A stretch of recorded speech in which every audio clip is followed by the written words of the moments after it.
तैयारी वही जो कहानी बन जाए। वेलकम टू यूपीएससी कहानियां, जहां पढ़ाई नहीं कहानियां चलती हैं, इतिहास से लेकर संविधान तक। यूपीएससी अब बोरिंग नहीं रहेगा। इमेजिन कर, पूरा भारत जल रहा था। हर कोना, हर राजा, हर नगर बस एक ही आग में झुलस रहा था। राजा कौन बनेगा? क्योंकि अब सिर्फ राज्य नहीं थे, अब हर कोई साम्राज्य चाहता था। और तभी राजगृह के किले से एक आवाज उठी, मैं बिम्बिसार हूं और मैं इतिहास बदलने आया हूं। ये वो दौर था जहां तलवारें ही कानून थी। राजा हर सुबह उठते ही सोचते, आज कौन सा पड़ोसी राज्य निगलना है। और बिम्बिसार वो कोई मामूली राजा नहीं था, वो था मगधा का रॉकी भाई। जो बोले वो आखिरी हो। बिना युद्ध किए जमीन हथियाना, राजनीति से दुश्मन को गिरा देना और जनता से इतना प्यार लेना कि बुद्ध जैसे लोग भी कहें, ये राजा बाकी सबसे अलग है। पर कहानी में ट्विस्ट तो जरूरी होता है ना। राजा के घर में ही बगावत। उसका बेटा अजातशत्रु, उसने अपने बाप को जेल में डाल दिया। क्यों?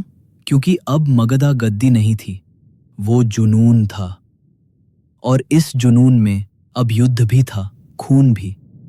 और सिर्फ एक नियम, जो बचेगा वही राजा कहलाएगा।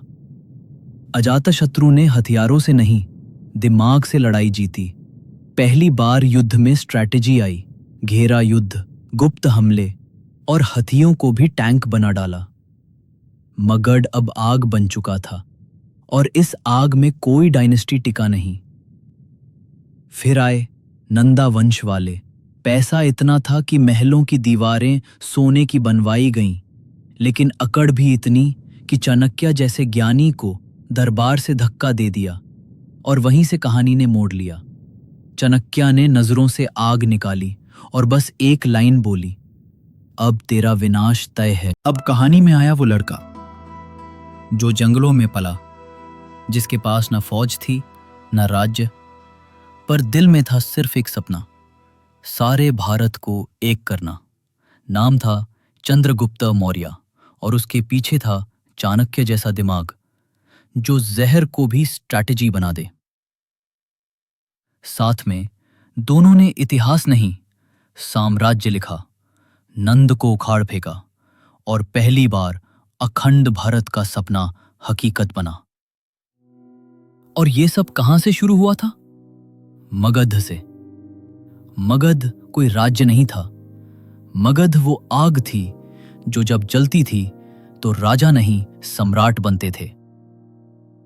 अब सोच, अगर बिंबिसार ना होता तो ना चाणक्य होते, ना चंद्रगुप्त, ना अशोका। मगध ना होता तो भारत कभी एक ना होता। अगर आपको यह कहानी पसंद आई हो तो सब्सक्राइब जरूर करें, क्योंकि यहां पढ़ाई नहीं कहानियां चलती हैं। यूपीएससी कहानियां, यहां सिलेबस खत्म नहीं होते, कहानियां शुरू होती हैं।